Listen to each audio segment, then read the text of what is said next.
Special দুটো দোয়া আজকে আপনাদের শিখায়া যাব, শুনবেন? পেরেশানিতে পড়লে, টেনশনে পড়লে এই দোয়াটা।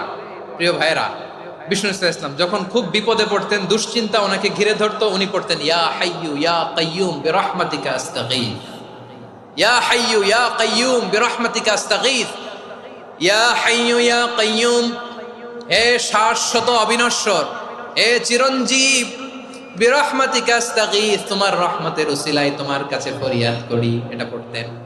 আবার আরেক বর্ণনায় এসেছে ইয়া হাইয়ু ইয়া কাইয়ুম বিরহমাতিকা আস্তাগীথ আসলিহ লি শা'নি কুল্লাহু ওয়ালা তাকিলনি ইলা নাফসি তারফাতা আইন। আসলিহ লি শা'নি কুল্লাহ, আল্লাহ আমার সবকিছু আপনি সেটেল করে দেন, আমাদের সব ঝামেলা সেটেল করে দিতে পারে কে?